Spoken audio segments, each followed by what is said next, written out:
Hey folks, before the video starts, please leave a like and subscribe to cheer me up. Make sure you are relaxed and enjoy today's stories. Alright, so this might sound completely insane, and to be honest, I still don't really know what to believe, but I feel like I've got to get this story off my chest because it's been messing with my head for months now. I can't shake the feeling that something is still watching me, even though I've left that job behind. Or at least I think I did. It all started about 8 months ago. I was fresh out of college, broke as hell, and desperate for cash.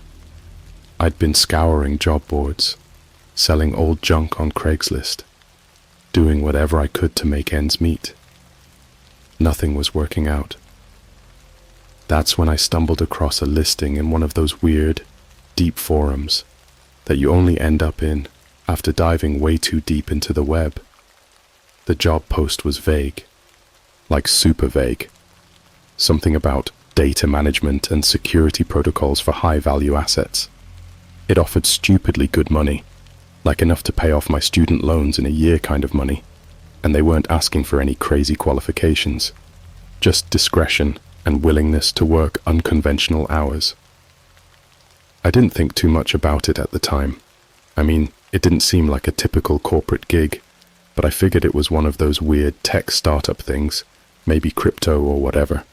So, I applied. I honestly didn't expect to hear back, but a couple of days later, I got a response. A short email telling me I'd been selected for an interview. The interview wasn't in person though. It was on some sketchy encrypted chat app I'd never heard of before. The app wasn't on the regular App Store or Google Play. I had to download it from some weird link they sent me.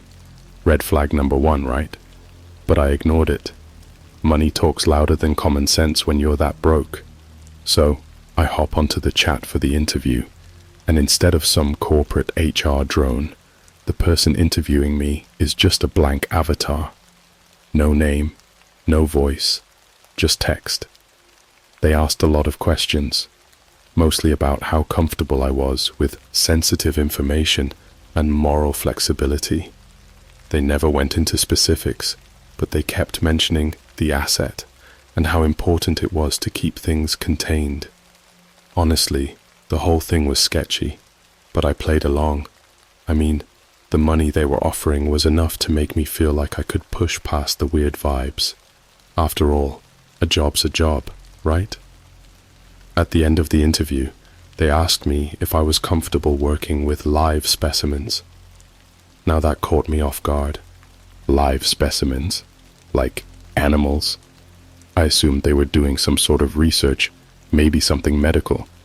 The interviewer didn't elaborate, and I didn't push for details, just nodded along, pretending like I was cool with whatever that meant. Honestly, I was just so focused on the paycheck. I didn't care. They sent me a contract. Well, more like a terms of service, really. It was this dense wall of legal jargon, but buried in there were a few lines that stood out.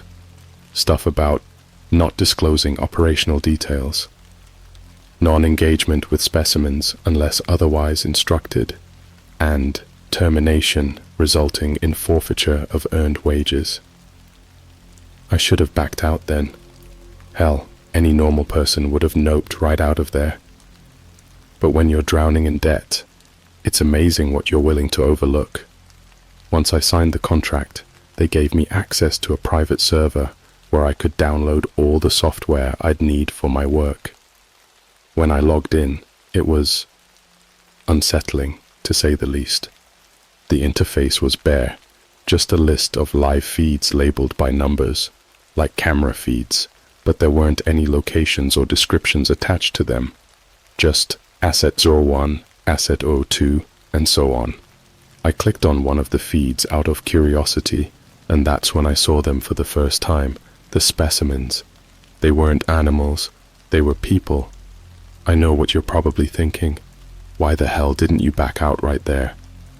Trust me, I thought about it, but something about the whole setup just felt unreal. It was like I'd walked into a nightmare. but my brain hadn't caught up yet.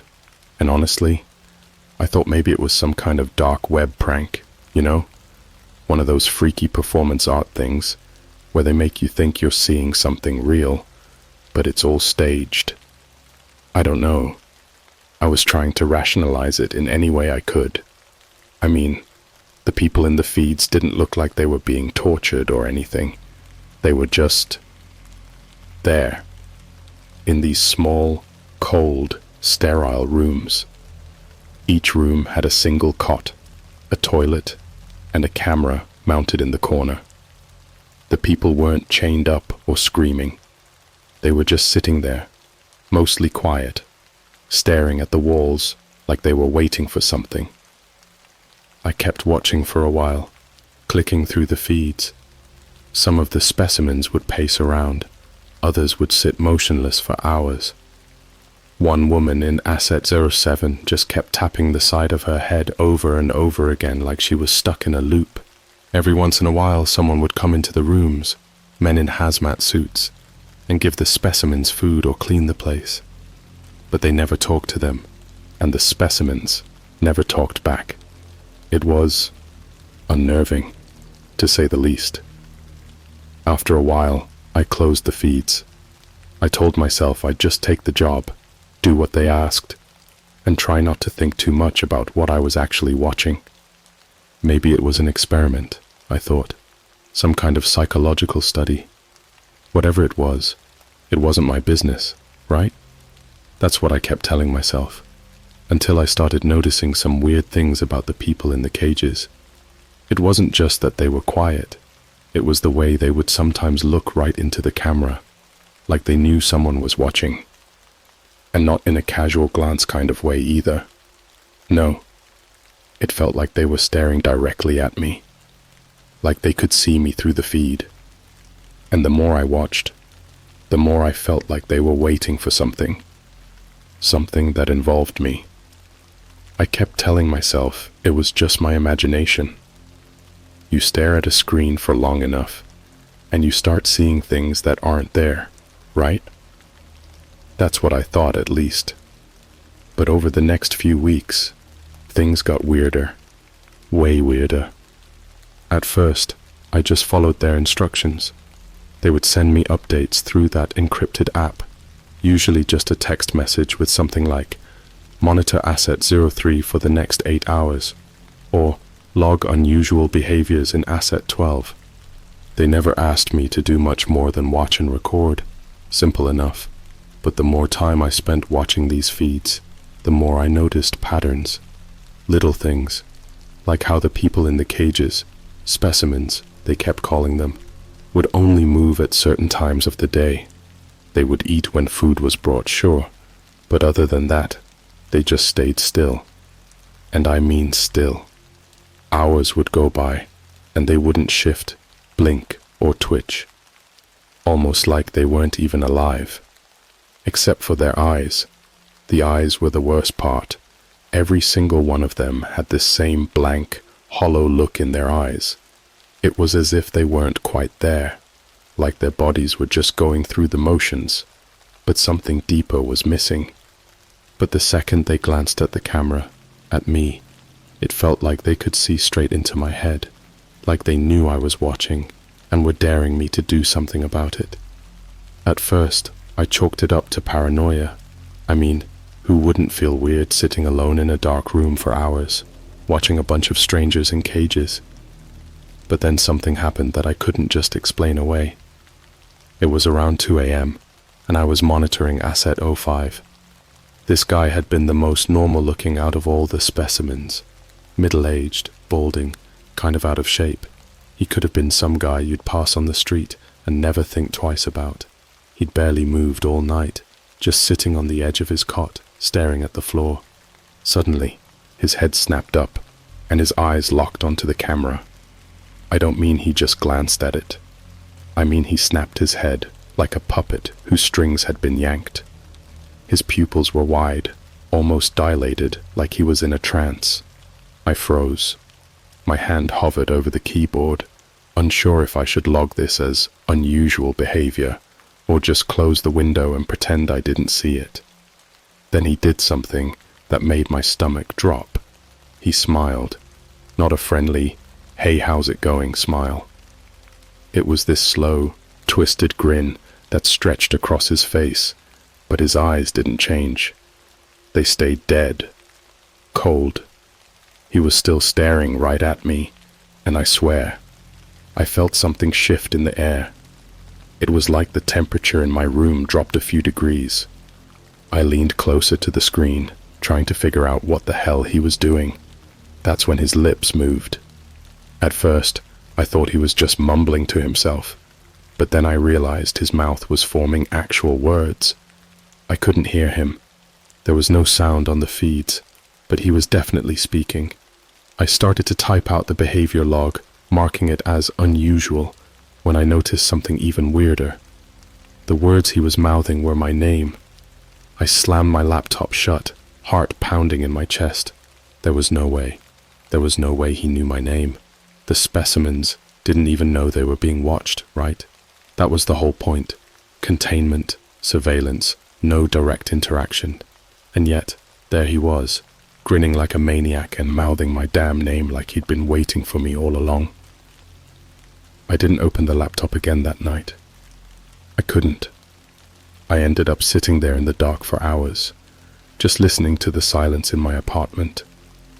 It wasn't until dawn started creeping through the blinds that I felt brave enough to even glance at the screen again. When I finally opened it, Asset 05 was gone. Not dead, just gone. His feed was blank, replaced by a simple message. Under maintenance. No explanation, no update, nothing.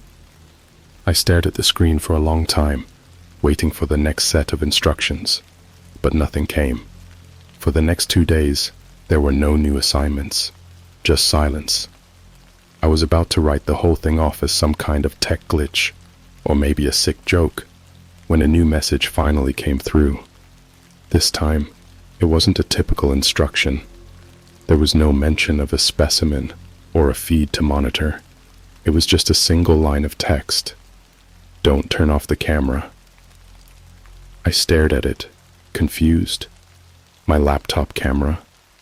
It was off, obviously. I hadn't even used it since starting this job. I reached up to check if the indicator light was on, but before I could touch it, a video feed popped up on my screen. It wasn't one of the usual feeds from the facility, though. It was me, sitting in my apartment, right now. I scrambled back from the desk, heart hammering in my chest. How long had it been on? Was it on the whole time? Who had been watching me? Before I could even process what was happening, another message appeared. They're watching you now. I shut my laptop again, this time yanking the power cord out. But it didn't matter. The damage was done. Whoever, or whatever, was running this whole operation, they knew where I was. And I wasn't just watching them anymore. They were watching me. For the next few days, I didn't open my laptop at all. I couldn't sleep, couldn't focus. Every little sound in my apartment felt like a threat. I started noticing small things, like my front door being unlocked when I was sure I'd locked it the night before, or my phone's battery draining way faster than usual, even though I hadn't touched it. And then there were the eyes. I started feeling them everywhere, especially at night. Whether I was in bed or in the shower, it always felt like someone, or something, was watching. Staring from the corners, from the windows, from the dark. And the worst part, I think it's them. The specimens. The ones in the cages. They're not just aware, they're breaking out. I didn't want to believe it. I tried to convince myself it was all in my head. Just paranoia, sleep deprivation, whatever. But deep down, I knew something had changed. The job had gotten into my life, into my head, like a virus. After I shut my laptop, I didn't touch it for days. I didn't want to look at those feeds. I didn't want to see those faces. But the worst part was that I couldn't just quit. I knew that now. Something about the contract I'd signed felt like a trap. Like even thinking about quitting might set something off. I wasn't even sure how to contact them if I wanted to. They were always the ones reaching out, never the other way around. I started checking the apartment for bugs, like literal bugs, tiny cameras, microphones, anything that could be spying on me. My place isn't big, just a crappy one-bedroom with thin walls, so it didn't take long to comb through every corner. I didn't find anything. No hidden cameras, no recording devices, but the feeling didn't go away. If anything, it got worse. The paranoia started bleeding into my dreams. Every night, I'd wake up at exactly 3:13 a.m. No matter when I went to sleep, I'd jolt awake at that same time, drenched in sweat. The room would be completely silent, but the air felt thick, like someone else was in there with me, just out of sight. Every time I woke up, I'd find myself staring at the corner of my bedroom, where the shadows seemed darker than they should have been, like something was crouched there, watching, waiting. The worst night came about a week later. I woke up again at 3:13 a.m., heart racing like usual. Only this time, something was different. I could hear something, not loud, but enough to make my blood freeze. There was a scratching noise coming from the other side of my bedroom door. It wasn't frantic, like an animal clawing to get in, but slow and deliberate. A single, steady scratch, like someone, or something, was just dragging a finger along the wood, back and forth. I didn't move. I didn't even breathe. My mind started racing with every possible explanation. Maybe it was a rat or something, or the neighbors moving furniture in the middle of the night. But deep down, I knew that wasn't it. I stayed frozen in bed, staring at the door as the scratching continued. And then, suddenly, it stopped. I waited. 5 minutes, 10 minutes, absolute silence. Then, out of nowhere, my phone buzzed on the nightstand. The sudden noise nearly made me jump out of my skin. I fumbled for it, my hands shaking as I unlocked the screen. It was a message from the encrypted app. I hadn't heard from them in days. Log in now. I didn't want to. God, I didn't want to. But something about the way the message came right after the scratching. It felt like a threat. My heart pounded in my chest as I reached for the laptop, my fingers shaking as I powered it on. When the screen lit up, I saw it. The feed of Asset 05, the one who had mouthed my name. Only this time, he wasn't sitting on his cot like before. He was standing, right in front of the camera, so close that his face filled the entire screen. His eyes were wide, unblinking, pupils blown out like he was in some kind of trance. But his lips weren't moving anymore. He wasn't mouthing my name. He was just staring. My hands hovered over the keyboard, unsure of what to do. Was I supposed to log this? What was I even looking at? Every instinct in my body was screaming at me to shut the laptop again, to run, to get the hell away from whatever this was. But I couldn't move. Suddenly, the screen flickered. It wasn't a normal glitch. This was different. The whole feed blinked off for a second, replaced by static. When the image came back, something had changed. Asset 05 was no longer in his room. The camera now showed an empty space. The cot was still there, the sterile walls, the flickering fluorescent light above. But he was gone. Before I could process it, the screen flickered again, and the feed shifted to a new room. Another empty cell, then another, and another. One by one, the feeds started cycling through the cages, but every single one was empty. All of them. The specimens were gone. My stomach dropped. I leaned in closer, frantically clicking through the feeds, trying to figure out what the hell was going on. Room after room, nothing, just empty cages. But as I clicked through, the unsettling realization hit me. The rooms didn't look abandoned. It wasn't like the specimens had escaped by breaking down the doors or smashing through walls. No, The rooms were completely undisturbed, like they had just left. I didn't know what to do. Should I report it? Call someone? But who would I even call? I couldn't exactly go to the police and tell them I was monitoring human cages for some shadowy dark web operation. Then, just as I was about to shut the laptop again, one final feed appeared. It was my apartment. Not from my laptop camera this time. From a different angle. It was showing my living room, right in front of the door. The camera was pointed at the front door, which was cracked open, just slightly. I could see the hallway light spilling in from outside, and my blood went cold, because I didn't leave the door open. I stood up so fast, my chair toppled over. My whole body felt like it was moving in slow motion as I stumbled toward the door. I could hear my pulse thundering in my ears, a high-pitched ringing filling the silence as I grabbed the doorknob and yanked it open. The hallway was empty, completely empty, but something didn't feel right. The air was thick with the same eerie stillness that had been creeping into my apartment for days. I stepped into the hall, looking both ways. No one, nothing.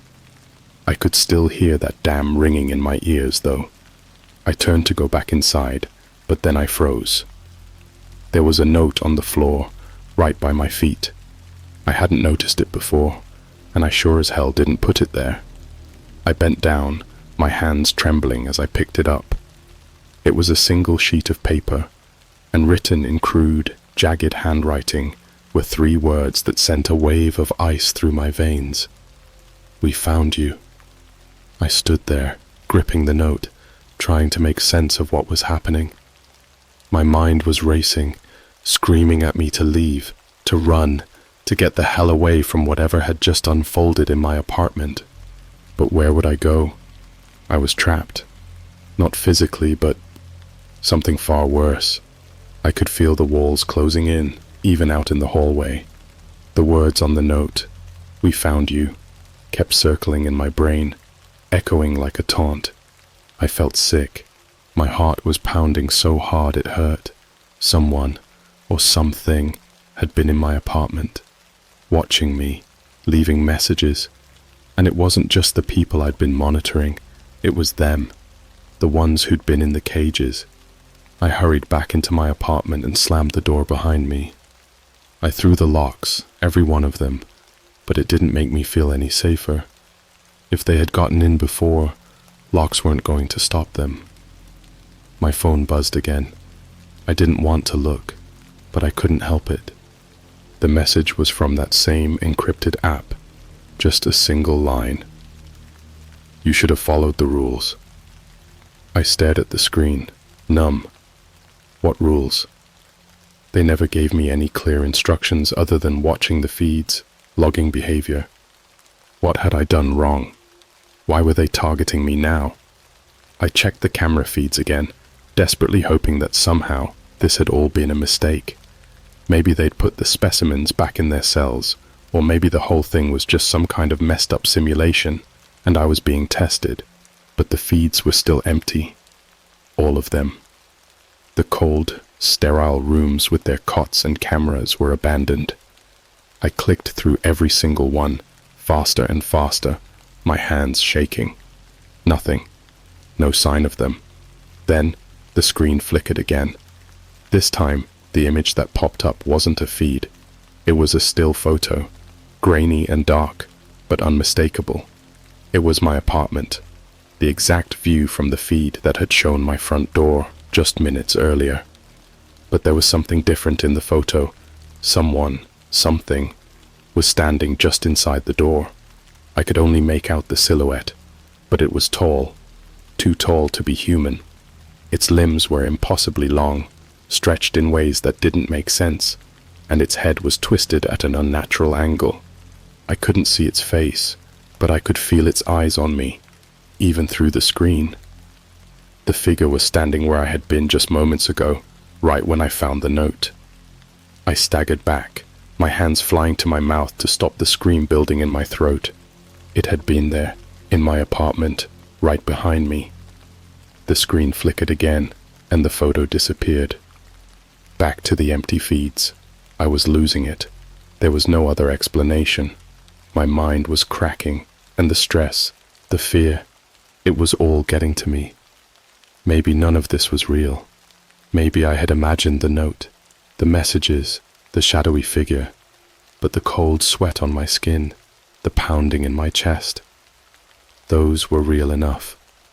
I sat down on the floor, trying to breathe, trying to think. My phone buzzed again, but I ignored it this time. I couldn't look. Not now. Instead, I tried to piece together what the hell was going on. The specimens. They weren't prisoners in a regular sense. No, this was something else. This zoo wasn't just some secret facility for keeping people locked up. It was more than that. They had been put in those cages for a reason, but it wasn't for study or observation. It was containment. They weren't just people. They were something else. I remembered the way Asset 05 had stared at me, the way he smiled, like he knew something I didn't. And now, they were all gone. The cages were open. I needed to leave. I needed to get out of there, find somewhere safe, if anywhere was safe anymore. I grabbed my keys and a jacket, heading for the door. But as I reached for the handle, I heard something. A soft, scraping sound. The same deliberate scratching I'd heard before. But this time, it wasn't outside the door. It was inside, coming from my bedroom. I froze, my hand inches from the doorknob. The scratching was soft, slow, almost curious, like it was trying to get my attention. I turned, my heart in my throat.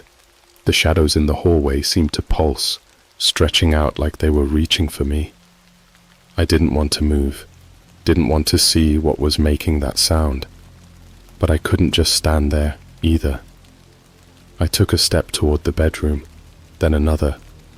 The air felt heavy, like I was pushing through water. I could still hear the scratching, soft but insistent, like nails on wood.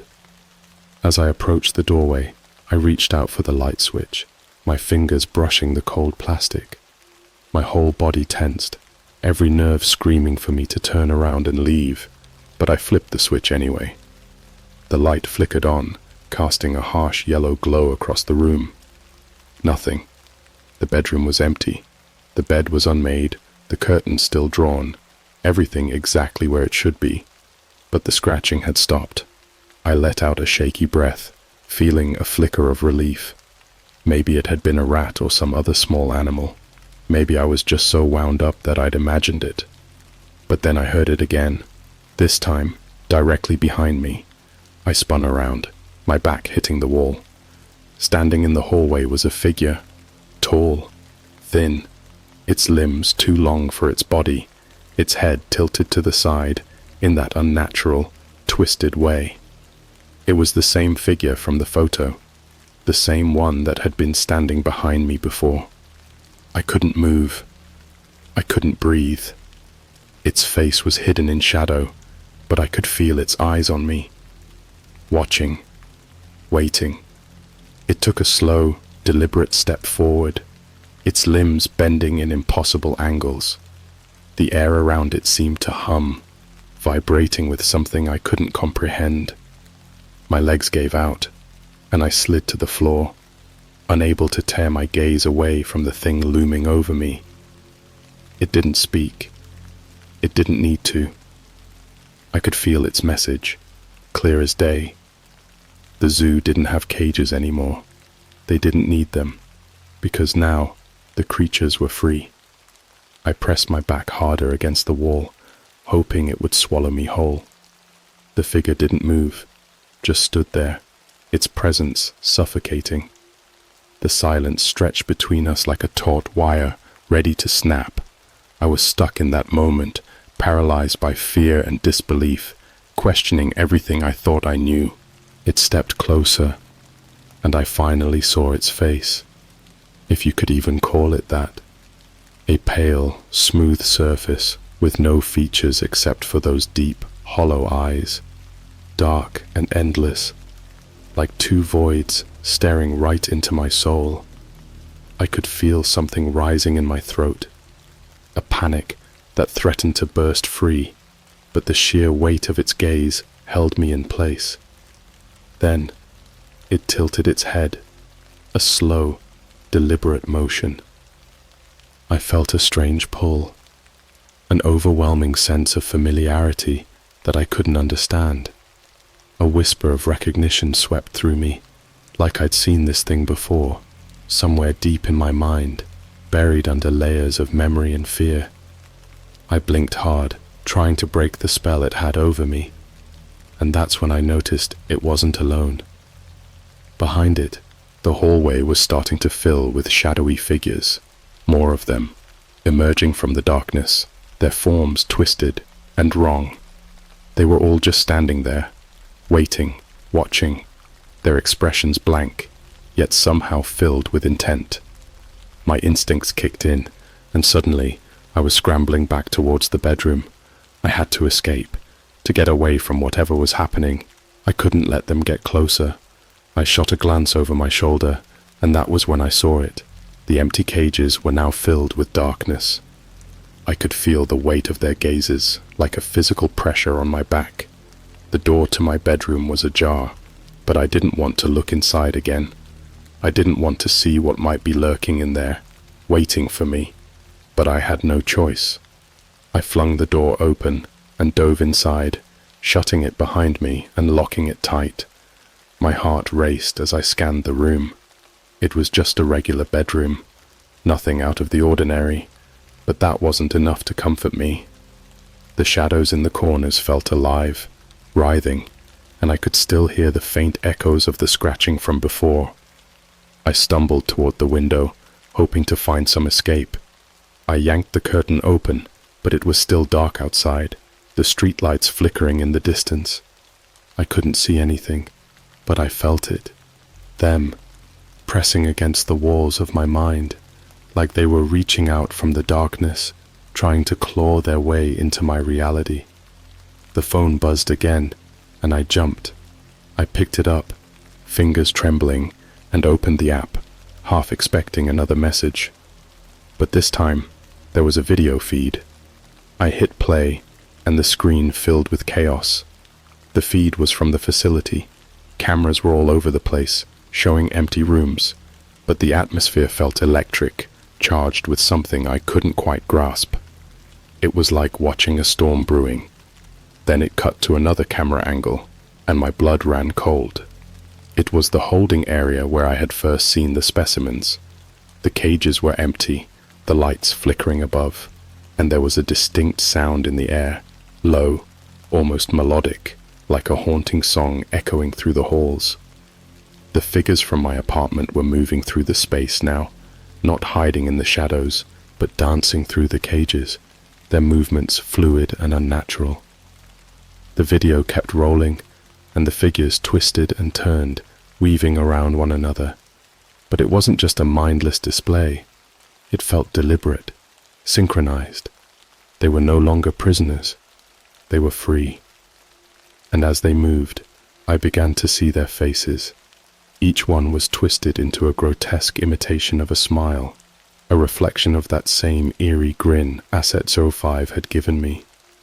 The realization hit me like a punch to the gut. They weren't just free. They were alive, aware, and they were no longer contained.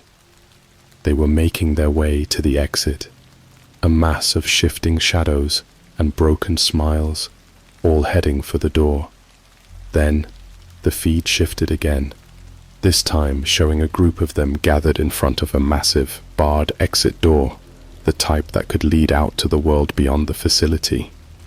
It was locked tight, but they didn't seem worried.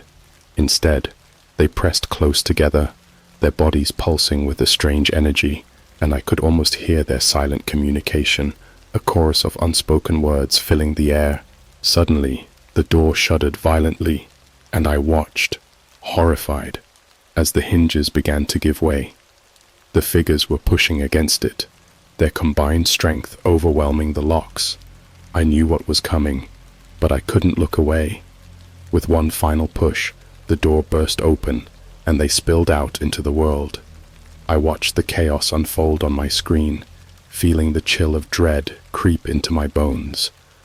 They were free to roam, to hunt, to exist outside the confines of those cages. Then, as if sensing my fear, the video feed cut off abruptly. The screen went black, leaving me in the eerie silence of my bedroom, alone with my racing heart. I stumbled back from the window, desperate for answers. What had I become part of? I had taken the job thinking it was just a little extra cash, but now I realized I was caught in a nightmare, something beyond my comprehension. I was complicit in their captivity, and now they were out in the world, free to do whatever they wanted. I couldn't shake the feeling that they were coming for me too, that somehow, by witnessing their freedom, I had become part of their game. I moved back toward the door, ready to barricade myself, but as I reached for the handle, I heard it again. The scratching. It was louder now, a symphony of nails on wood, clawing, tugging at the door, like they were inviting me to join them. I turned around, my heart racing, and there they were. One figure had slipped into the room, slipping through the shadows, closer and closer. It was that same figure from before, that same twisted smile stretched across its featureless face. I didn't have time to think. I bolted for the window, yanking it open, desperate to escape. As I climbed out into the night air, I heard the whisper of a voice, soft and melodic, weaving through the darkness. Join us. I landed on the ground, tumbling onto the grass, my heart pounding in my chest. I looked back at my apartment, the windows dark and foreboding, and took off running into the night. I didn't know where I was going, but it didn't matter. The world was vast, and I was finally free. But even as I ran, I could feel the eyes watching me from the shadows. I knew they were out there, blending into the dark, no longer confined to their cages. And in that moment, I realized that freedom came at a price. I had let them out, and now we were all part of their zoo, the human zoo, forever intertwined in a dance of shadows and screams, with no way to tell who was the hunter and who was the hunted.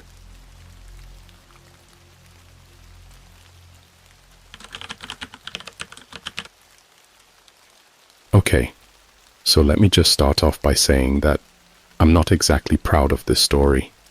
I didn't think I'd end up here, typing this out for the world to see, but I don't really have a choice anymore. I need to tell someone before it gets worse. You know how you always hear those stories about the dark web, right? How it's full of creepy stuff, dangerous people, and things you're better off not seeing. Yeah, well, I used to think those stories were overblown, like urban legends or horror movies. Spoiler alert, they're not. I'm not some hardcore hacker or anything. I'm just a regular guy who's always been good with computers. You know, the type of guy friends call when their laptops won't turn on, or they need to recover a deleted file. Nothing special. But a few months ago, I stumbled across something that changed everything for me. It started with a job offer. A weird one. I was browsing some tech forums when I saw a message in my inbox. The sender had no name, just a random string of characters, and the subject line was blank. Normally, I'd just delete something like that. Probably spam, right? But curiosity got the better of me that night. I opened it. The message was short and straight to the point. We need someone with your skills. Big payout. Confidential work. If you're interested, go to this link. Dark web address. You won't regret it. Red flags everywhere, I know. But here's the thing. Money had been tight, and this message felt different. It wasn't like the usual scams. It felt legit, like someone knew exactly who I was and what I could do. So I did what any financially desperate guy would do. I downloaded Tor, the browser you use to access the dark web, and typed in the link. The site that loaded wasn't what I expected. No disturbing images, no creepy videos, none of that stuff you hear about. It was clean, professional, and kind of sterile. There was a single line of text at the top of the page. We need help tracking unusual signals. Compensation, $10,000. Below that was a button that said, Accept. Now, I know what you're thinking. Why would anyone believe this? It sounds sketchy, like a setup, right? But here's the thing. I was broke. $10,000 is a lot of money when your rent is overdue and you've got bills piling up. So, like an idiot, I clicked the button. Almost instantly, my screen went black for a second, and then a small window popped up. It looked like some kind of custom software, sleek and minimalistic. There was a progress bar at the top, already at 100%, as if it had just finished downloading something. And then a chat window appeared. Welcome. You will be monitoring certain radio signals for us. These signals are of unknown origin. Unknown origin. I should have no-ped out of there right then and there. But again, money was talking, and I wasn't in a position to argue. Before I could even type a response, they sent another message. We need you to trace them to their source. Do not ask questions. We will provide everything you need. With that, a file appeared on my desktop, labeled Instructions. I opened it up, and it was exactly what it sounded like. A list of steps on how to use their software to track these signals. It was weird, though. The file didn't mention where the signals were coming from, or what I was actually supposed to find. Just some vague technical details about triangulating coordinates, tracing wavelengths, and logging my findings. Part of me thought this had to be some kind of prank, but before I could even process it, I got a notification. A signal had been detected. Now, this is where things started to get strange. The signal wasn't like anything I'd ever seen before. It wasn't your typical radio wave or anything I recognized. It was erratic, jumping between frequencies, almost like it was alive. I don't know how to explain it, but the pattern didn't feel random. It felt intentional, like someone, or something, was trying to communicate. I did what the instructions said. I started tracking it. The program was already set up to handle the technical stuff, and within minutes, I had a rough location. But that's when I noticed something that made my stomach drop. The signal wasn't coming from space, or some distant satellite, like I'd assumed. It wasn't even coming from a remote corner of the world.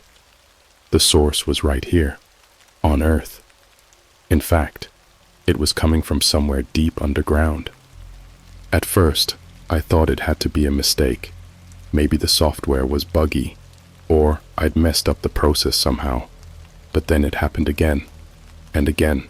Each time, the signal would blip out for a second, then reappear, stronger and closer. It was like it was moving, tunneling through the earth. I sent a message to the people who hired me, asking if the software was working correctly. No response, just silence. Then, after a few minutes, another signal came through, clearer than before. It was louder now, almost deafening. The program was flashing like crazy, showing coordinates that didn't make any sense. I tried to close it, but my cursor was frozen, locked in place. I was forced to watch as the screen showed a final set of numbers. Latitude 37.7749, longitude 122.4194. That's when I realized something horrifying. That's the exact location of San Francisco. That's when I shut everything down. But that was just the beginning. Things were about to get much, much worse. After shutting everything down, I sat there in the dark, staring at my blank screen. My heart was pounding like I'd just run a marathon. Every logical part of me was screaming that this was all just some weird scam or prank. But deep down, I knew something was off. I couldn't stop thinking about that signal, the way it moved, how it felt alive. And why the hell was it coming from underground? I couldn't shake the feeling that I'd stumbled onto something I wasn't supposed to see. I tried to sleep that night, but every time I closed my eyes, I kept hearing that signal in my head, that eerie, erratic pulsing, like it was tapping out some kind of message. It followed me into my dreams, and when I woke up, I half expected to see that strange software still running on my laptop. But the screen was dark, just like I'd left it. I decided to ignore it, hoping that if I just walked away, it'd all blow over. No way was I going to dive back into the dark web after what had just happened. But then something else happened. A day later, I got another message. This time, it wasn't on the dark web. It was through my regular email. The subject line read, "Continue your work. You're in deeper than you realize." There was no sender listed. It was like the message had just appeared out of nowhere, like someone had broken into my email without leaving a trace. I opened it, and inside was nothing but a single link. I don't know what came over me, but instead of deleting it like a normal person, I clicked it. I think part of me just needed answers at this point. I wanted to know who was behind this, what was really going on. The link took me to a different site this time. Still dark web, but not as clean and professional as the first one. This site looked old, like something thrown together back in the early days of the internet. All black backgrounds and green text. And there, in the middle of the screen, was a live map. The map wasn't of the world, or even a city. It looked like a detailed layout of the Earth's crust. It was zoomed in so much that you could see layers of rock and geological formations. And overlaid on top of the map was a blinking red dot, pulsing in and out like a heartbeat. I recognized the coordinates immediately. It was the same location as before, San Francisco, but the dot wasn't stationary anymore. It was moving. I watched in silence as it slowly tunneled its way east, carving a path through the earth. I wasn't sure what I was seeing. Was this a drill? Some kind of underground technology?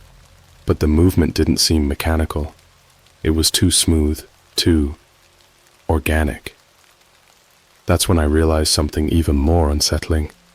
Whatever it wasn't just moving beneath the surface. It was getting closer. The dot was tracking towards my general direction, heading deeper inland. As it moved, I noticed the map was picking up more details, like heat signatures or seismic shifts. Whatever this thing was, it was generating some serious energy as it tunneled through. A chat window popped up on the site. No username, just a message. You need to find it before it finds you. My skin went cold. What did that even mean? Was someone tracking me too? Was I the target? I typed back quickly, my fingers trembling over the keys. What the hell is going on? What is that thing? There was no response. I waited a few minutes, staring at the screen, but the chat remained silent. I wasn't about to sit there watching this thing creep toward me, so I did the only thing I could think of. I grabbed my laptop, stuffed it in my backpack, and left my apartment. I didn't have a plan. I just knew I couldn't stay in one place anymore. I drove for hours, heading away from the city, deeper into the rural parts of the state. All the while, I kept checking that map, refreshing it every few minutes. The dot was still moving, slow but steady, like it had all the time in the world. And it was still heading in my general direction. By the time I pulled into a random motel off the highway, it was dark out. I parked around the back, somewhere out of sight, and checked into a room with cash. The old guy behind the counter barely looked up at me as he handed me the key. The place was grimy, one of those motels that probably hadn't been updated since the 80s, but I didn't care. I just needed somewhere to think. Once I was inside, I locked the door, shoved a chair under the knob, and sat on the bed with my laptop open. The dot on the map had stopped moving, but I wasn't sure if that was a good thing or not. Maybe whatever was underground had reached a stopping point, or maybe it was just waiting. For what? I had no idea. I refreshed the page one last time before shutting the laptop and noticed something else on the map. Other signals, smaller ones, scattered across the country. They weren't moving like the main dot, but they were definitely there, blinking faintly in the distance. It was like this thing wasn't alone. There were more of them. That's when the power in my room cut out. For a moment, everything went dead silent, the hum of the air conditioner gone, and I was left in total darkness. I felt the hair on the back of my neck stand up, and I held my breath, waiting for something, anything, to happen. Then, from outside the motel, I heard a low, grinding noise. It was faint at first, like metal scraping against rock, but it grew louder, closer. I froze. The sound wasn't coming from above me. It was coming from below. Something was digging its way up. The grinding noise beneath my feet was like nothing I'd ever heard before. It wasn't just the sound of something digging.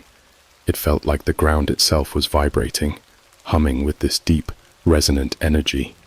The whole room seemed to shudder in response, like the walls were barely holding everything together. I couldn't move. I was frozen on the edge of the bed, laptop still clutched in my hands, just listening to this thing. It was slow, deliberate, like whatever was beneath me didn't care how much noise it made. It was taking its time, and that terrified me more than anything. It was like it knew I was there. And then, just as suddenly as it started, the noise stopped. I waited. 5 seconds. 10 seconds. My heart was pounding so hard I could hear it in my ears. I leaned in closer to the floor, trying to listen for any sign of movement, but the silence was so thick it felt like it was pressing down on me. I thought maybe, just maybe, it had gone away. Then I heard a soft, metallic tap. Not from the floor, from the window. I whipped my head around, staring at the old, grimy glass. The curtains were still drawn, but behind them, I could see the faintest outline of something tapping against the pane. Slow, methodical, like it was knocking. The kind of knock that wasn't asking for permission to come in, but letting you know it was already there. For a split second, I debated throwing the door open and just running. But where would I go? I had no idea what was waiting for me outside, or worse, underneath. The tapping grew louder, more insistent, like whatever was out there was running out of patience. It was almost rhythmic now, a constant tap, tap, tap that echoed in my skull. I had to know. I had to see what it was. My hand moved on its own, reaching for the curtain. I didn't want to pull it back. Every instinct I had was screaming at me to leave it alone. But I was past the point of reason. I was like a moth drawn to a flame, desperate for just a glimpse of whatever was out there. Slowly, I pulled the curtain aside. There was nothing. No shadowy figure, no face pressed against the glass. Just the empty parking lot, lit up by the flickering motel sign. I let out a breath I hadn't realized I was holding. Maybe I was losing it. Maybe the stress of the signals, the map, the underground noises. It was all getting to me. But then I noticed something strange. The glass itself was scratched. Small, jagged marks, like something sharp had been dragged across the surface. I leaned in closer, squinting to get a better look, and that's when I saw them. Tiny, almost imperceptible shapes carved into the window. Not random scratches. Symbols. It was some kind of language. And the weirdest part, it looked familiar, almost like the signal pattern I'd been tracking. My laptop pinged suddenly, making me jump so hard I nearly dropped it. I looked down and saw a new message on the screen. This time, the words were different, clearer. "They're close. Get out now." Before I could even process the warning, the power came back on with a loud hum. The room bathed in a sickly, flickering light, and with it, the grinding noise beneath the floor returned, louder, angrier. I didn't need any more convincing.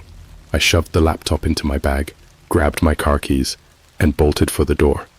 The moment I stepped outside, the cold air hit me like a punch to the face. The motel was eerily quiet. No sounds of traffic, no people, nothing. Just that distant buzz from the neon sign and the steady tap-tap of my shoes on the pavement as I ran to my car. I didn't even bother looking back. I jammed the key into the ignition, and the engine roared to life. The grinding noise beneath the ground seemed to follow me, as if the earth itself was moving, shifting. I slammed the gas pedal and peeled out of the parking lot, not caring if I blew through stop signs or red lights. I just needed to get as far away from there as possible. For the next half hour, I drove aimlessly, trying to shake the creeping sense of dread that clung to me like a second skin. My hands were shaking so bad I could barely grip the steering wheel, and my mind was racing with questions I didn't have answers for. What the hell was that thing? How was it following me? And why did those symbols on the glass look so familiar? I pulled off onto a dirt road somewhere in the middle of nowhere and killed the engine. The silence was deafening again, but at least there was no grinding noise, no tapping.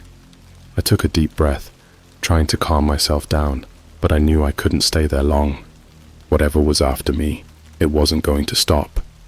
I opened my laptop again, desperate for some kind of explanation, and that's when I noticed the map had changed. The blinking red dot that had been tunneling toward me was gone, completely vanished off the radar. But in its place, something else had appeared. Multiple dots, at least a dozen of them, scattered across the country, all moving at once. They weren't erratic like the first signal. These were more coordinated, moving in a straight line, converging on one central point. I zoomed out, my eyes tracing the path they were making, and felt the blood drain from my face. The dots were heading to the same place, the location where I was parked. They weren't underground anymore. They were coming for me from every direction. Before I could even think, a new message appeared on the screen. "They've found you. Get ready." The laptop suddenly went black, the screen dying in an instant. I heard a noise outside the car, a faint scratching sound, like nails on metal. I stared through the windshield, my breath fogging up the glass, but I couldn't see anything in the darkness, just the faint outline of the trees swaying in the wind. Then, slowly, out of the corner of my eye, I saw it, a small, thin shape emerging from the ground, no more than a few feet away from the car. It was barely visible, almost blending in with the dirt and shadows, but as it rose higher, I could make out the details. It wasn't human. It wasn't anything I'd ever seen before. Its limbs were long and spindly, like something that had been living underground for far too long, with skin stretched tight over a skeletal frame. Its eyes, or what passed for eyes, glowed faintly in the darkness, watching me with this intelligence, like it was thinking.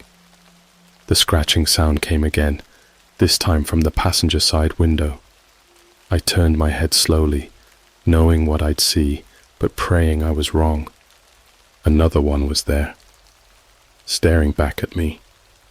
I felt my heart drop into my stomach as I stared into the otherworldly eyes, peering at me through the passenger window.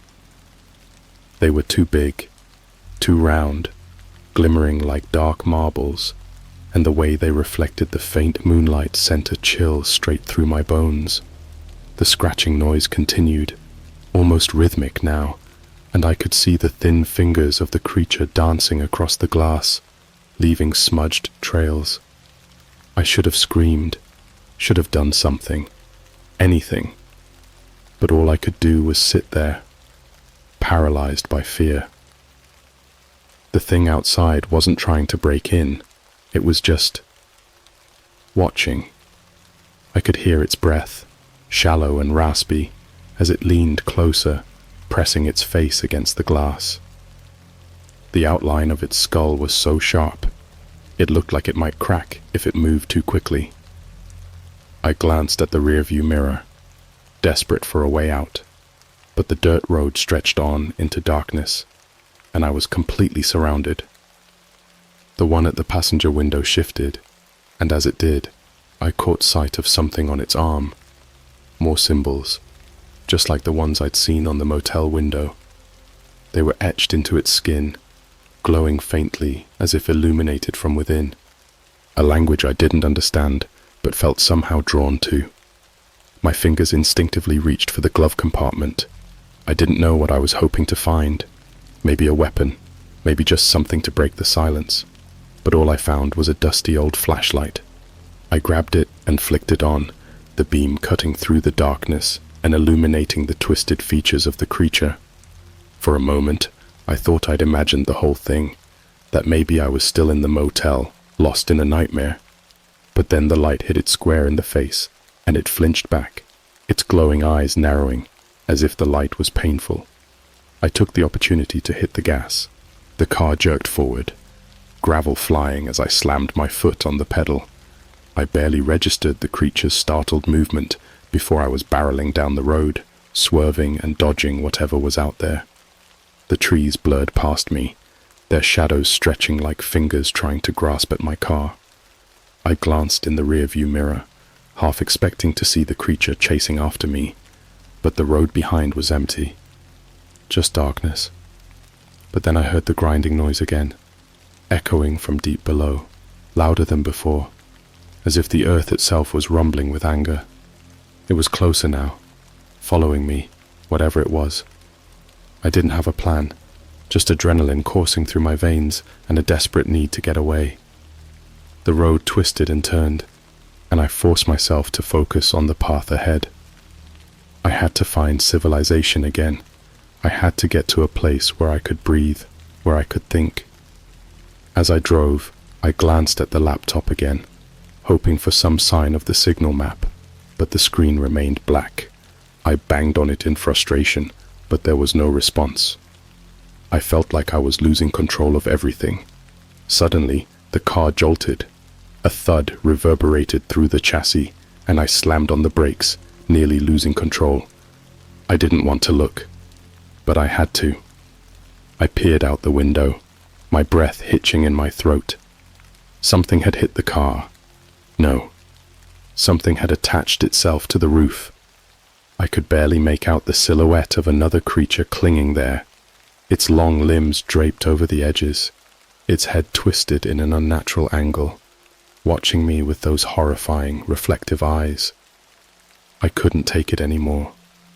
I turned the wheel sharply, steering off the dirt road and into the trees, hoping to shake whatever was pursuing me. The engine roared as I drove straight into the brush, branches scratching at the car like angry fingers. But they didn't let go. The creature on the roof moved, scrambling forward, and I could see its long, bony fingers reaching for the windshield. I screamed and ducked, instinctively covering my head, as if that would somehow save me from whatever horror was about to unfold. Then I heard it, the sound of claws scraping against glass, loud and insistent. I could feel the car begin to tilt under the weight as it struggled to maintain balance. Just then, a sharp crack echoed through the air as one of the branches broke under the strain, and I felt the car lurch sideways. I threw my weight against the steering wheel, desperate to regain control. But it was too late. The car tipped over, slamming against the ground, sending everything inside into chaos. I landed against the driver's side door, dazed and disoriented. The world spun around me for a moment, and I struggled to pull myself together. I could hear the creatures now, their whispers almost melodic, surrounding me as I scrambled to open the door. With a sudden burst of adrenaline, I flung it open and tumbled out into the dirt. Pain shot through my body, but I forced myself to stand. My heart was racing as I surveyed the area, looking for any sign of escape. The creatures had vanished, for now. I could hear them, though, moving through the trees, their whispers echoing around me like a sickening lullaby. I felt their presence, lurking just out of sight, waiting for me to make a wrong move. I needed to get out of the woods and find a way to signal for help, but my phone was dead, and I had no idea which direction would lead me back to safety. So I just started running. I ran without looking back, branches whipping against my face and hands, the underbrush snagging at my feet as I stumbled through the darkness. The whispers grew louder behind me, and I knew they were coming for me again. Then I saw it, a flicker of light in the distance. My heart leapt at the sight. A house, a cabin. I didn't care. I just needed to reach it. I pushed myself harder, forcing my legs to move faster, praying that whatever was inside wasn't another trap. As I neared, I could see it was a small, dilapidated cabin. The porch was sagging, and the windows were boarded up, but there was a light flickering inside, casting eerie shadows that danced across the walls. I reached the door, gasping for breath, and pounded on it with my fists. "Help! Please! Someone let me in!" I waited, panic rising as the whispers behind me grew louder. They were getting closer, and the sound of their movement was like a low hum, vibrating through the ground. I banged on the door again, desperation clawing at my throat. Finally, the door creaked open just a crack. An older man, his face shadowed and grizzled, peered out at me. "What do you want?" he growled, eyes darting nervously around the darkened forest. "Please, I need help. Something's out there. You have to let me in." He hesitated, glancing back over his shoulder. The whispers were louder now, filling the air with an unsettling melody. I could feel the ground tremble beneath me as something massive shifted just out of sight. "Get in! Quick!" he yelled, swinging the door open wider. I rushed inside, slamming it shut behind me, and pressed my back against it, breathing heavily. I turned to the man, ready to demand answers, but he was already staring out the small window, his expression pale and anxious. "What did you see?" he whispered, almost to himself. I opened my mouth to speak, but before I could respond, the ground outside erupted. The cabin shook violently as something massive collided with the ground outside. I stumbled back, my heart racing, and the old man grabbed my arm, pulling me away from the window just as a loud thud echoed through the air. The sound was unlike anything I had ever heard, a low, guttural roar that rumbled through my bones, shaking the very foundation of the cabin. "What the hell is happening?" I gasped, glancing around the dimly lit room. Shadows danced across the walls, and the flickering light bulb above us swayed ominously. "Whatever is down there," he muttered, his eyes wide with fear. "It's not just in the ground. It's been awakened." I wanted to ask what he meant, but the ground trembled again, sending me crashing into the wall. I could hear them now, the creatures, whispering and screeching, their voices mingling with the low roar of whatever force had been unleashed. It was chaos outside, and I knew we had to move.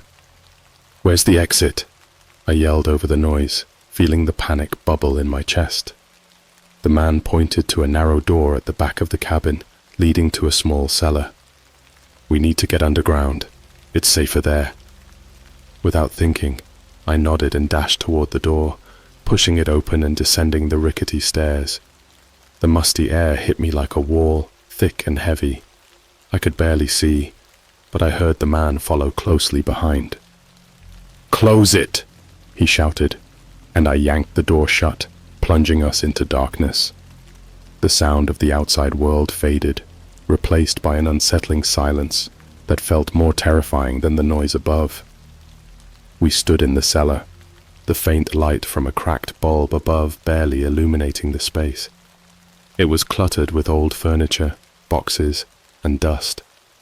I strained my ears, listening for any sign of movement above us, but it was eerily quiet. "What is going on?" I finally managed, my voice shaky. "What did you mean, it's been awakened?" He ran a trembling hand through his hair, his eyes darting around the cramped space. "This place, it's a threshold, a gateway to something ancient. Those signals you tracked, they weren't just random, they were a warning, a way to keep it buried." My stomach sank as I pieced together his words. The creatures, the signals, everything was connected. I had stumbled into something far beyond my understanding, something that was now hunting me. Just then, I heard it. A faint tapping sound, like nails scraping against wood, coming from above us. It grew louder, echoing in the silence of the cellar, and I felt my heart race again. "They're here," the old man whispered, panic in his eyes. "They found us." I backed away from the stairs, feeling the cold dampness of the cellar walls pressing against me. The tapping continued, more insistent now, and I realized with horror that it wasn't just one creature, it was a whole horde. "Where do we go?" I whispered, desperate. "What do we do?" He didn't answer. He was staring at a wall in the corner, eyes wide. I turned to follow his gaze and saw it. The wall was shifting, warping as if something was pushing against it from the other side. The symbols I had seen before flickered and glowed, etching themselves into the surface, pulsing with a dark energy. "They're trying to break through," he breathed, taking a step back. "We have to stop them." But how? I glanced around the cellar, searching for anything that could help, anything I could use to defend myself. My gaze landed on an old, rusted shovel propped against the wall. I grabbed it, feeling the weight in my hands, the cold metal reassuring me, at least a little. The tapping turned into a violent pounding. The old man rushed to my side, eyes darting to the stairs. "We need to barricade the door. They can't get in." We both ran to the door and pushed against it, bracing it with anything we could find. We piled boxes, furniture, anything we could manage, as the pounding grew louder and more frantic. "Don't let them in," he shouted, panic in his voice. Then, as if in response, the door buckled under the force. The old wood splintered, and I could feel the ground shaking beneath me, the air thickening with a palpable dread. "What are they?" I yelled, fear clawing at my throat. "They're ancient. They've been trapped for centuries. The signals were meant to keep them at bay, but now they've escaped, and they want to take back what's theirs." The door splintered again, and the barricade shifted as the creatures outside howled in a chaotic symphony of rage and hunger. I gripped the shovel tightly, trying to steady my shaking hands, knowing I had no idea what I was really facing. "Get ready!" the man shouted as he pressed himself against the door, his face pale and determined. The door gave way with a resounding crash, and the creatures poured in. They were more terrifying up close. Long, twisted limbs, dark eyes filled with an insatiable hunger. Their whispers filled the air, echoing in my mind, pulling me in. "Fight them! Don't let them get to you!"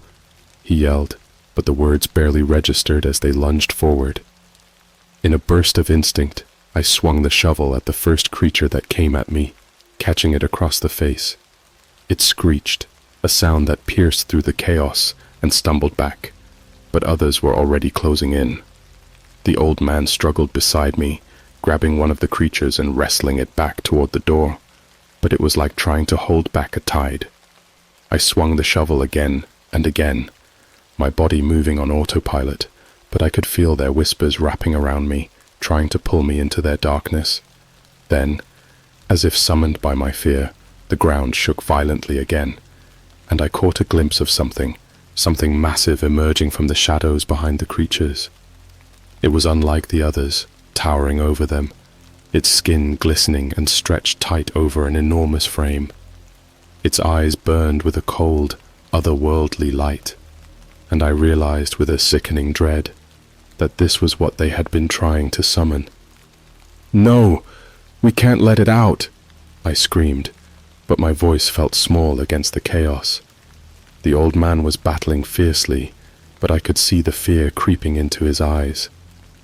This was beyond anything either of us could handle. I knew I had to act fast. In a final desperate move, I charged forward, swinging the shovel with every ounce of strength I had left.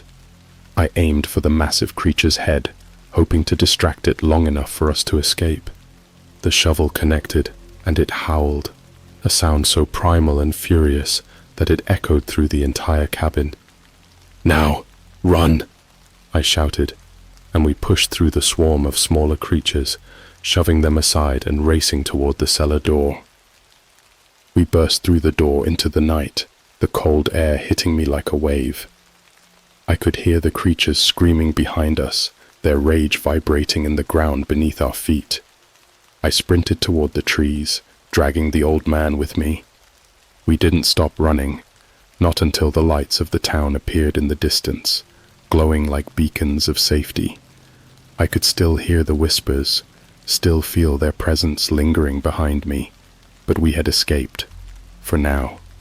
As we reached the edge of town, I turned back, my breath coming in ragged gasps.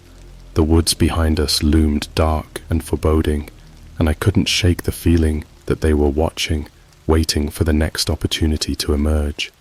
"We need to warn everyone," the old man panted beside me, his face lined with fear. "They won't stop until they reclaim what was taken from them." And as the whispers faded into the night, I knew one thing for sure. Whatever had been awakened beneath the earth was far from over. It would be waiting, and I had no idea how to fight back. But at least for now, I was free.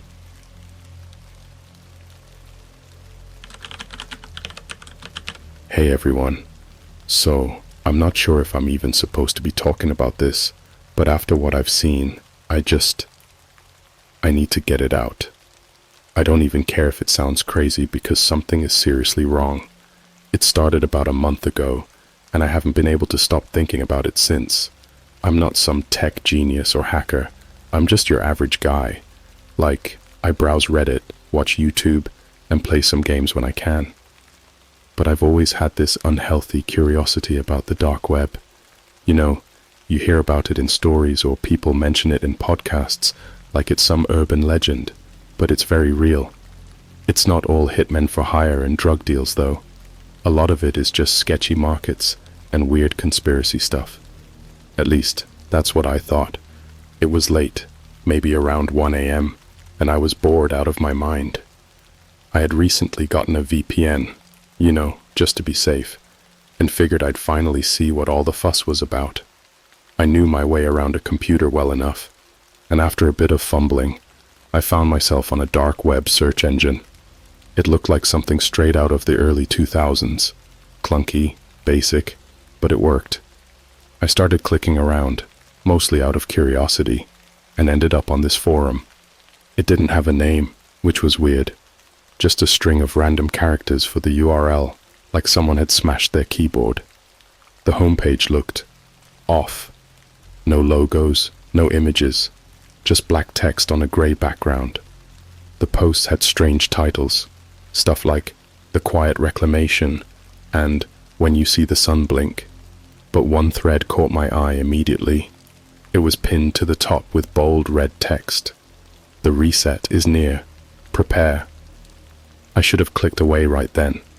But you know how it is. Sometimes, the more unsettling something is, the more it pulls you in. The thread had hundreds of replies, all talking about something called the reset. Most of it was cryptic, but from what I could gather, they were claiming that some kind of global event was coming, something that would change the world as we know it.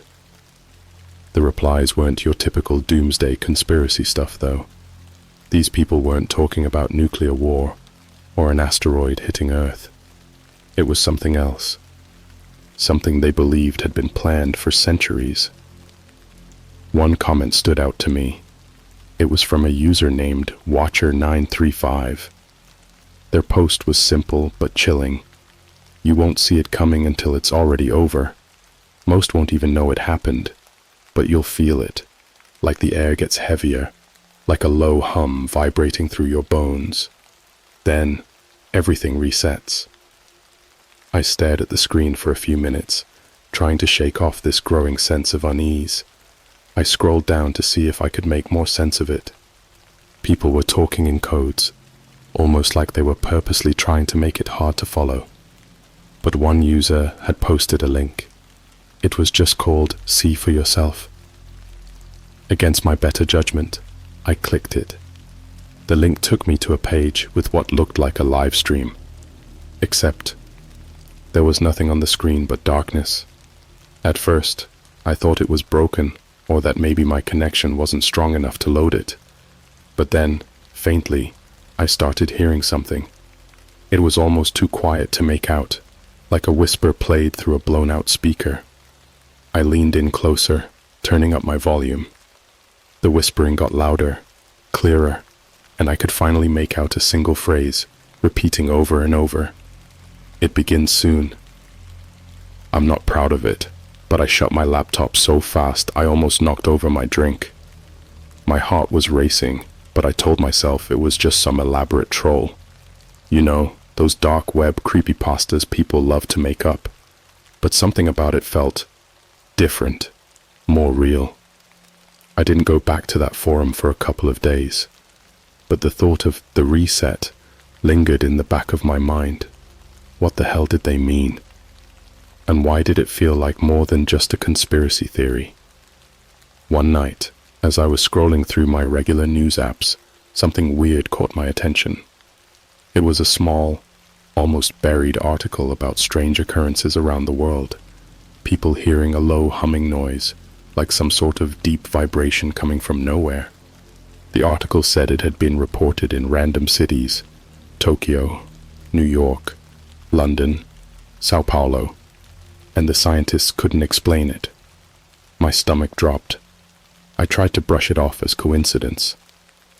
I told myself it was just one of those things your brain connects to make sense of unrelated events. But deep down, I knew this wasn't a coincidence. Something was happening. Curiosity, or maybe stupidity, got the better of me again, and I reopened my laptop. I went back to the same forum, and sure enough, the thread was still there. But this time, the title had changed.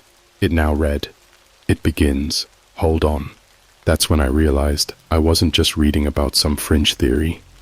I had stumbled onto something real, and it was already starting. I didn't sleep that night. After reading that thread, my mind raced, piecing together what I had seen and heard. It was like I was caught in a web, every thought pulling me deeper into something I didn't fully understand, but couldn't ignore. That low hum people had been hearing. I couldn't shake the feeling it was connected to the reset in some way. Maybe it was the start of whatever these people were talking about. I avoided my laptop for a few days, convincing myself I was just overthinking it. It was easier that way, pretending it was just an elaborate prank or some rabbit hole I'd gone too far down. But weird things started happening, things that made it impossible to forget. It was subtle at first. My phone started acting strange, glitching randomly or freezing up. No big deal, right? Phones do that sometimes. But it wasn't just my phone. My smart TV turned on by itself one night, just static filling the screen. I tried to turn it off with the remote, but nothing worked. I had to unplug it from the wall. Then, I started getting these texts from an unknown number. They were simple, just a string of random numbers at first. I brushed it off as spam, but they kept coming. Every night around 3 a.m., a new text, different numbers, no context. I thought about blocking it, but I got this weird feeling, like I wasn't supposed to, like somehow whoever, or whatever, was sending them could make things worse if I tried to shut it out. One night, after another string of numbers popped up, I decided to look into it. I copied the numbers into Google, expecting nothing, but then something strange came up. It was a set of coordinates. I stared at my screen, the hairs on my arms standing up as I realized what I was looking at. The coordinates led to a location not far from where I lived, a park just outside of town. At this point, any rational person would have left it alone. But there was this pull I couldn't explain, like I needed to know what was going on. So, like an idiot, I grabbed my jacket and drove out there. The park was completely empty. It was one of those places that felt eerie at night, even when you're just passing by. Trees loomed overhead, their branches barely visible against the dark sky. I parked my car at the entrance and walked in, my footsteps echoing in the quiet. I kept checking my phone, watching the coordinates as they led me further in, down a narrow dirt path that seemed like no one had used it in years. I'll never forget the feeling that washed over me as I got closer to the spot. It wasn't fear exactly, more like a growing sense of unease, like I was somewhere I wasn't supposed to be. The air felt heavier, thicker, just like that user on the forum had described. And then, the hum. Faint at first, almost like I was imagining it. But as I stepped deeper into the trees, it grew louder, vibrating in my chest. And that's when I saw them. At first, I thought they were just shadows, figures barely visible between the trees. But as I got closer, I realized they were people. At least, they looked like people. About 5 or 6 of them, standing in a circle, completely still. They were facing each other, but none of them spoke or moved, just standing there in the middle of the woods, like they were waiting for something. I froze, barely breathing, my eyes locked on the scene. My mind was screaming at me to turn around, to run, but my feet wouldn't move. It was like I was stuck, trapped in this nightmare that didn't make sense. And then, one of them turned their head. The figure didn't have a face. I mean, there was a head, but it was completely smooth, like skin stretched over a blank mask. No eyes, no mouth, just nothing. It tilted its head like it was listening to me, even though it had no ears. And then, without warning, they all turned at once, facing me. That's when I ran. I don't even remember making it back to my car. My heart was pounding, and I could barely breathe as I tore out of the park, my tires screeching against the pavement. I kept looking in my rearview mirror, half expecting those faceless things to be chasing after me. But the road was empty, dead quiet, except for the hum in my ears that wouldn't go away. When I got home, I locked every door and window, then sat in the dark for hours, trying to make sense of what had just happened. I couldn't. The more I thought about it, the more my brain rejected it, like it was too surreal to be real. But the texts kept coming. Every night, the same random numbers, and every time I looked them up, they led to different locations. Some were close by, others halfway across the world. It didn't make sense. Nothing made sense anymore. I went back to the forum that night, desperate for answers. The thread was still there, but now it had thousands of comments. People were posting about strange occurrences in their towns, seeing things they couldn't explain, hearing the same low hum. But there was one comment that chilled me to my core. It was from Watcher 935 again. They're watching you now. Once you've seen them, it's already too late. I slammed my laptop shut, my heart pounding. They were watching me. Who were they? I couldn't shake the feeling that Watcher 935 wasn't just talking about the faceless people in the woods. Something else was going on. Something bigger. And I had no idea how deep it went. That night, I couldn't sleep. Every time I closed my eyes, I saw them standing there in the woods, blank faces staring back at me. And the hum. It was getting louder. I stayed in my apartment for days after that night in the park. No work, no visits, nothing. Every noise from outside, Every creak of the floorboards set my nerves on edge. I couldn't shake the feeling that I was being watched, not just in the usual paranoid way, but like there were eyes, unseen, fixed on me. The hum, too, was everywhere now. Subtle, low, but always there, vibrating under everything. I avoided my phone, afraid another set of coordinates would show up, pulling me back out into the unknown. But the silence only made the paranoia worse. I couldn't leave it alone. So one night, when I couldn't take it anymore, I opened my laptop and went back to that cursed forum. The pinned thread was gone. In its place was a new one, titled simply, "The reset is now." My heart dropped. The replies were different now, panicked. People were talking about things happening all over the world. Mass blackouts, glitches in the sky, animals disappearing. Some people swore the sun flickered for a second, like it had been switched off and on again. It sounded insane.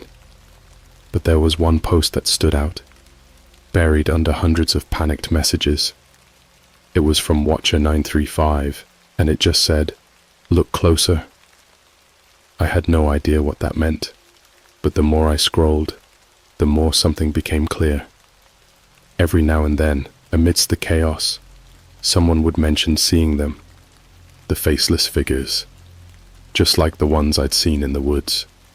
They were appearing in random places, standing on street corners, in parking lots, even showing up in people's homes. But there was something else that caught my attention. People weren't just seeing them, they were losing time. Some described blacking out for hours, waking up in strange places with no memory of how they got there. Others mentioned waking up in their beds, except everything was wrong. Subtle things, like objects moved around, the air felt different, or the clocks were all off. The world, as we knew it, was glitching. At this point, I was spiraling. I kept refreshing the forum, obsessing over every new post, trying to piece together what was happening. But the more I read, the less sense it made. It was like reality itself was coming apart at the seams, and we were all just trying to hold on. And then, out of nowhere, a message popped up on my screen. It wasn't from the forum. It was a private message from Watcher 935. My blood ran cold. I didn't even know private messages were a thing on this site, but there it was. All it said was, "The code is in the hum. Decode it before it's too late." I stared at the message for what felt like hours. The code? In the hum? What the hell did that mean? The hum was just this constant background noise that seemed to follow me everywhere now. But if Watcher 935 was right, it wasn't just some random noise. It was a message. I had no idea how to decode something like that, but I couldn't ignore it either. I knew the hum was real, and somehow it was connected to the reset. I grabbed my headphones, plugged them into my laptop, and turned on a sound recording app. For the first time in days, I sat still, listening, really listening to the hum. It was faint, but steady. A low, almost mechanical sound, like a distant engine running. But as I sat there, focusing, I started to notice something strange. The hum wasn't constant. It fluctuated, subtly, like a pattern was buried in it. A pulse. I hit record and let the app capture it for a few minutes, my fingers trembling as I watched the screen. When I played it back, it sounded the same as before, but I wasn't just listening for the hum now. I was searching for the pattern. After an hour of messing around with the audio settings, I finally isolated the hum's fluctuations. It was a sequence, almost like Morse code, but way more complicated. It wasn't random. I stared at the screen, completely stunned. I had no idea what to do with this. Was it really a code? Who or what was sending it? And more importantly, why? I didn't know anyone who could help with something like this, so I did the only thing I could think of. I went back to the forum and posted in the thread. There's a code in the hum. Anyone know how to decode it? It was like throwing a flare into the dark. For a while, nothing. But then a user responded almost immediately. Someone I hadn't seen post before, Silent Watcher. Their response was blunt, almost mechanical. Send the file, we'll help. I didn't like the way that sounded, but I was desperate. I attached the audio file and hit send before I could second guess myself. A few minutes passed, and then a message came back. The code translates to coordinates. It's local. Go now. They're already watching. Another set of coordinates. My hands were shaking as I punched them into Google Maps. The location was close, too close. It was a building just a few blocks away, one I recognized, but had never paid much attention to. Some kind of old, abandoned warehouse that had been there for years. I sat back, my mind racing. There was no way I was going there. Not after what I'd already seen. But at the same time, the pull was stronger than ever. This was it. Whatever this reset was, it was happening, and the answers, my answers, were waiting for me. Against every instinct in my body, I grabbed my jacket, stuffed my phone in my pocket, and headed out. The streets were eerily quiet.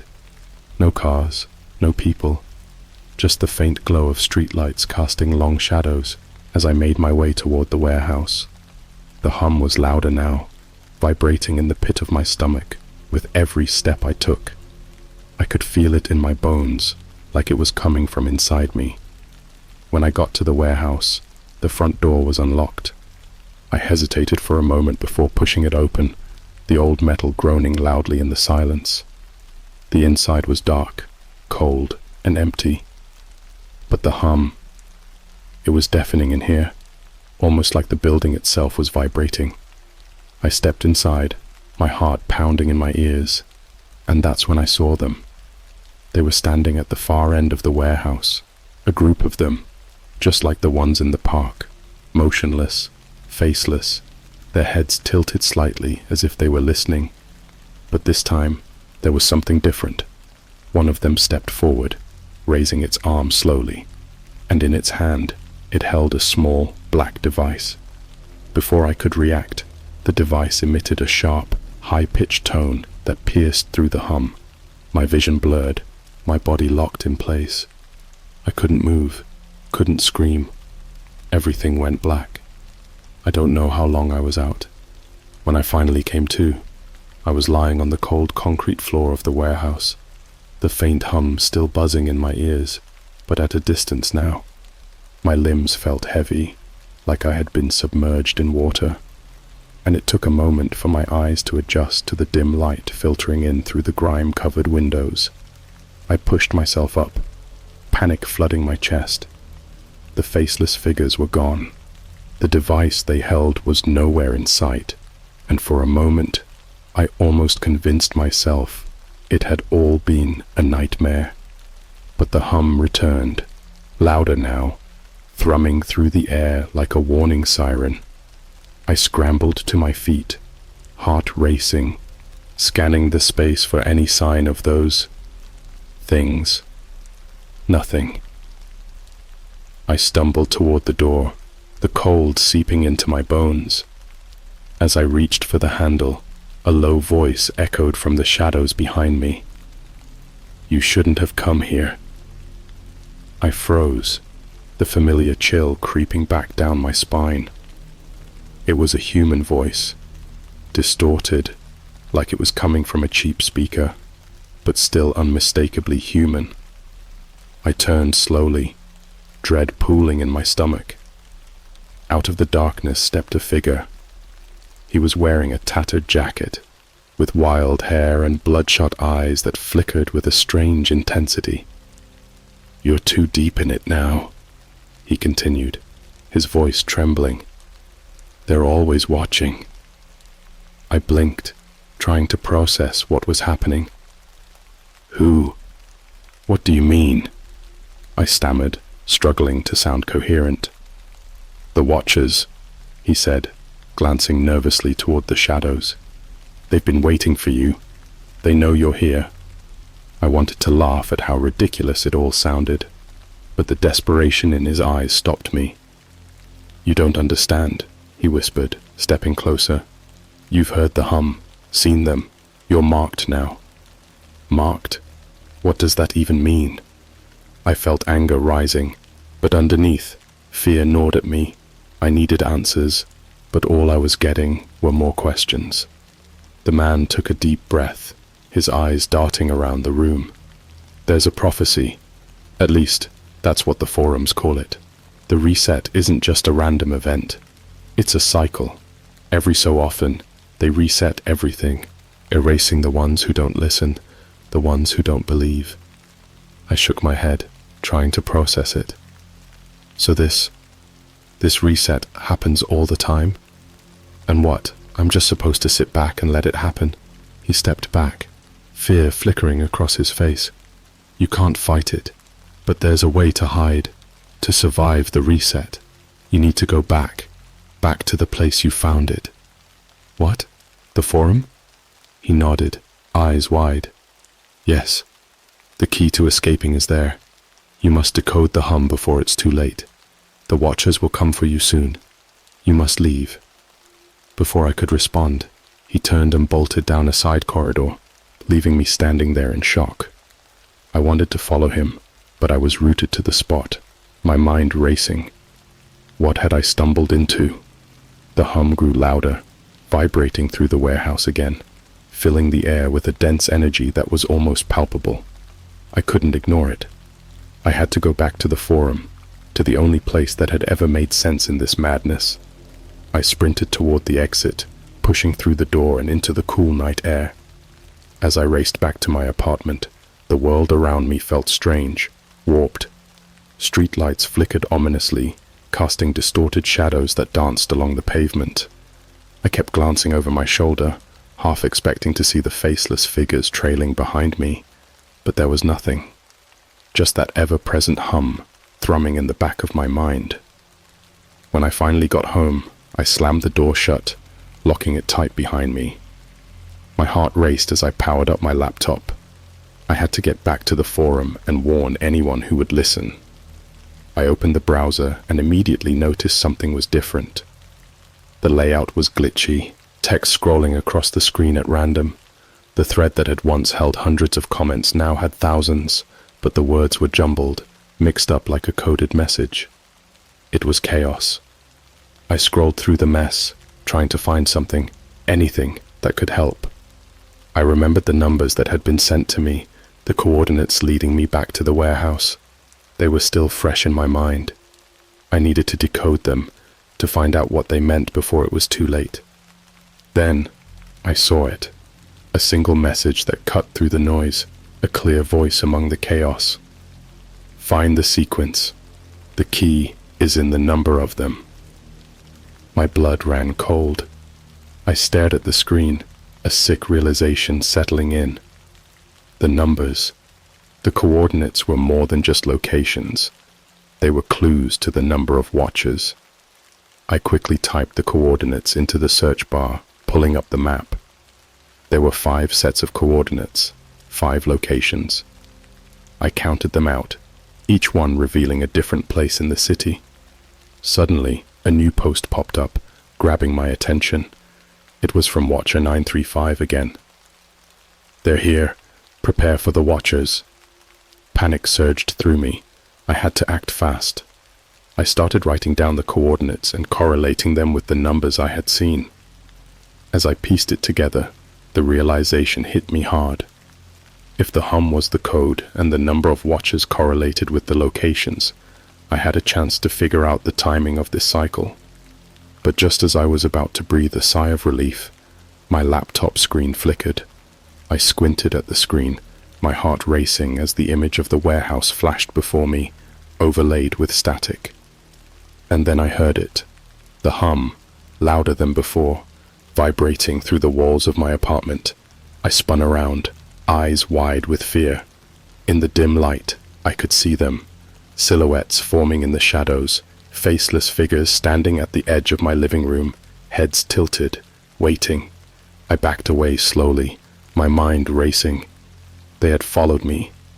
I turned back to my laptop, frantically trying to shut it down. I needed to erase everything, cut the connection before it was too late. But as my fingers flew across the keyboard, I realized that the connection was already made. The hum crescendoed, filling the room, drowning out my thoughts. I was too late. The last thing I remember was a sharp, blinding light emanating from the screen, swallowing me whole. The light enveloped me, washing over everything until there was nothing but brightness. I felt weightless, as if my very essence was being pulled apart and reassembled. Just when I thought I would be lost forever, the light faded, and I found myself standing in a strange place. It looked like my apartment, but something was horribly wrong. The colors were washed out, almost like a faded photograph, and the hum had morphed into a low drone that seemed to reverberate through the walls. My heart sank as I looked around. I was alone, completely alone. I reached for my phone, but it wasn't there. Panic clawed at my throat as I realized I had no way to connect with the outside world. The hum grew louder, vibrating through the air, filling every crevice of the room with an unsettling energy. I could feel it in my bones, and I instinctively knew it was the signal of the reset. The thought gripped me with fear. Something had shifted. I wasn't just a bystander anymore. I was part of this cycle. I stepped toward the front door, heart pounding, and when I opened it, I was met with an entirely different world. The hallway outside my apartment was dark and twisted, the walls covered in a thick layer of grime. The faint hum was stronger here, pulsating like a heartbeat, but it was accompanied by whispers, thousands of voices blending into one. I felt a chill creep down my spine. I had to find a way out. As I made my way down the hall, I caught glimpses of distorted figures out of the corner of my eye. They were like shadows, flickering and fading in and out of existence. The faces, if you could call them that, were indistinct, like someone had smeared the paint. My heart raced as I pressed forward, desperate to escape. Suddenly, I stumbled upon a door at the end of the hall. It was ajar, a sliver of light escaping from within. I pushed it open, and my breath caught in my throat. Inside was a room filled with monitors, each displaying scenes of chaos. People running, buildings crumbling, the world in disarray. It looked like the end of everything. In the center of the room stood a figure, shrouded in darkness, facing away from me. The hum pulsated stronger here, almost overwhelming, but I could barely hear the whispers over the sound. "What is this?" I shouted, stepping into the room. The figure turned slowly, revealing a smooth, featureless face that mirrored the watchers. "Welcome back," it said, its voice echoing unnaturally. "You are the chosen one." "Chosen for what?" I demanded, my voice shaky but defiant. "What do you want from me? You have seen the truth. You have heard the hum. Now, you must decide." The figure gestured to the monitors. "These are the timelines, the possibilities. Each reset creates a new world, and you can choose which one to follow." Confusion swirled in my mind. "I don't understand. I just want to go home." "Home?" The figure laughed, a sound that sent shivers down my spine. "You have no home anymore. This is your reality now. The reset is inevitable. Choose wisely, or become one of them." With a wave of its hand, the screens flickered, revealing different versions of reality. I saw glimpses of myself in each one. In some, I was happy, surrounded by friends. In others, I was alone, wandering a desolate landscape. But there was a constant thread through each scene. The watchers, always lurking, always watching. The choice hung in the air, heavy and suffocating. I felt the pressure of their gaze, the hum growing louder, urging me to decide. I took a deep breath, my mind racing. What happens if I refuse? The figure's expression was unreadable. You will become part of the cycle, a vessel for the reset. You will forget everything, and the hum will claim you as its own. Forget? I felt a chill run down my spine. I couldn't let that happen. I wouldn't let them win. As the screens continued to flash images of my potential futures, I knew I had to act. I couldn't let this faceless being control my fate. I stepped closer, my heart pounding. I choose none of these. I choose to fight back. The figure laughed again, but this time it was different. It felt more desperate. You cannot fight the inevitable. You are bound to this cycle. But I wasn't listening anymore. With a surge of determination, I charged toward the closest monitor, crashing my hands against the screen. The moment I made contact, the hum exploded into a cacophony of sound, overwhelming everything. Suddenly, the room began to dissolve, pixels falling away like sand. I felt the world collapsing around me, the whispers turning into screams. I was being pulled apart again, and in that moment, I realized I wasn't just fighting for myself. I was fighting for everyone, for every person who had been consumed by the reset. As the last remnants of the room vanished, I focused on the hum, feeling it resonating within me. I pushed against it, against the dark force that wanted to claim me. And then, darkness enveloped me once more. When I opened my eyes, I was back in my apartment, the familiar sounds of the outside world filtering in through the window. I blinked in disbelief. It was morning. The sun was shining, and everything felt normal. I leapt to my feet, glancing around. My laptop was shut off, untouched. I rushed to the window, looking out onto the street.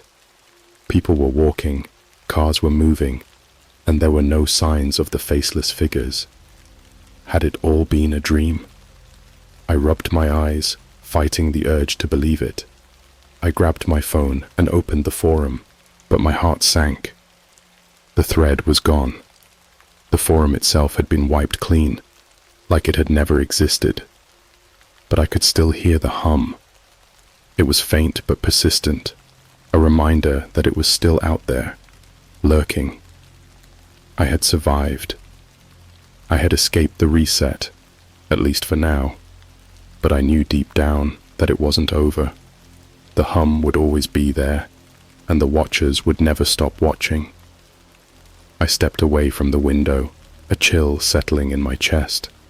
The world as I knew it was still there, but I could never go back to being the same. They were always watching, and I was forever marked.